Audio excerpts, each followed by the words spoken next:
الحمد لله وكفى وسلام على عباده الذين اصطفى أما بعد فقد قال الله تبارك وتعالى في كتابه المبين أعوذ بالله من الشيطان الرجيم بسم الله الرحمن الرحيم إن الصلاة تنهى عن الفحشاء والمنكر وقال رسول الله صلى الله عليه وسلم بين العبد وبين الكفر ترك الصلاة صدق الله العظيم وصدق رسوله النبي الكريم.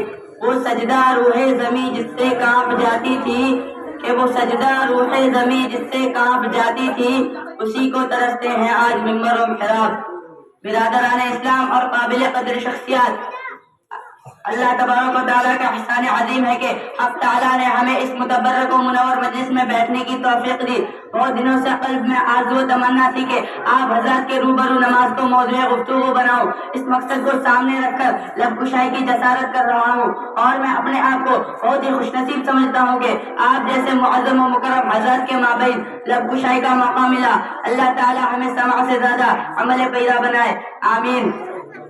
خالق السماوات والارض نے امت مسلمہ اور اپنے حبیب محسن کائنات صلی اللہ علیہ وسلم کو بے بہا نعمتوں سے نوازا اور ہمیشہ تحفوں سے سرفراز فرماتا رہا. ان نعمتوں میں سے ایک اعلیٰ و ارفع تحفہ نماز کا تحفہ ہے. اس متبرک تحفہ کی فضیلت روز روشن کی طرح عیاں ہے. اللہ تعالیٰ نے حج کو فرض پر نازل فرمایا، روزہ کو فرض پر نازل فرمایا، زکوٰۃ کو بھی فرض پر نازل فرمایا، ایمان کو بھی فرض پر نازل فرمایا، تمام کے تمام احکام کو فرض پر نازل فرمایا. لیکن جب نماز کی باری آئی تو رب کائنات نے اپنے محبوب محسن انسانیت صلی اللہ علیہ وسلم کو فرمایا کہ ہم آپ کو ایک قیمتی تحفہ دینے والے ہیں. یہ تحفہ بہت اعلیٰ ہے، یہ تحفہ بہت عرفہ ہے اور اعلیٰ عرفہ شے کو اعلیٰ ہی جگہ عطا کیا جاتا ہے. لہذا نماز کو عرش الہی پر بلا کر عطا کیا گیا.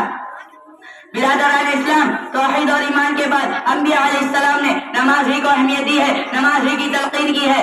قرآن شریف میں جگہ جگہ پر اقیم الصلاح ذکر کیا گیا ہے. کہیں پر یہ الفاظ ذکر ہے، یا ایھا الذین آمنوا استعینوا بالصبر والصلاح، اے مومنو نماز اور صبر کے ذریعے مدد طلب کرو.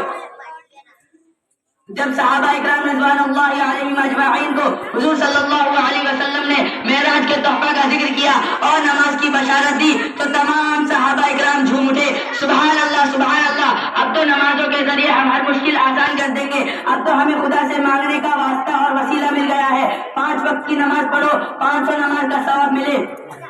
نماز جنت حاصل کرنے کا ذریعہ ہے، نماز رضا الہی حاصل کرنے کا وسیلہ ہے، نماز رسول کی محبت حاصل کرنے کا واسطہ ہے. کہ دل میں ہر ایک انسان کے حسرت ہے جہاں کی، کہ دل میں ہر ایک انسان کے حسرت ہے جہاں کی، وہ باغے جہاں سر کو جھکانے میں ملے گا. عزیزان گرامی، کوئی متقی نماز کے بغیر متقی نہیں ہو سکتا، کوئی ولی نماز کے بغیر ولی نہیں ہو سکتا، کوئی قطب نماز کے بغیر قطب نہیں ہو سکتا. حضور صلی اللہ علیہ وسلم نے بھی نماز ادا کی، صحابہ اکرام نے بھی نماز کی پابندی کی، تابعین نے بھی نماز پر دعوت کی، تبع تابعین نے بھی ترک نماز نہیں کی، ائمہ مجتہدین نے بھی نماز کو پکڑے رکھا، اولیاء اکرام نے بھی نماز کو اختیار کیا. کوئی بتاؤ کہ کسی نبی نے نماز ترک کی ہو اور نبی بن گیا ہو، کوئی ولی نماز کے بغیر ولی بن گیا ہو، کوئی قطب نماز کے بغیر قطب بن گیا ہو، کوئی ابدال نماز کے بغیر ابدال بن گیا ہو. تو انہی چند باتوں سے میں اپنی تقریر کو ختم کرتا ہوں. وآخر دعوانا ان الحمد للہ رب العالمین.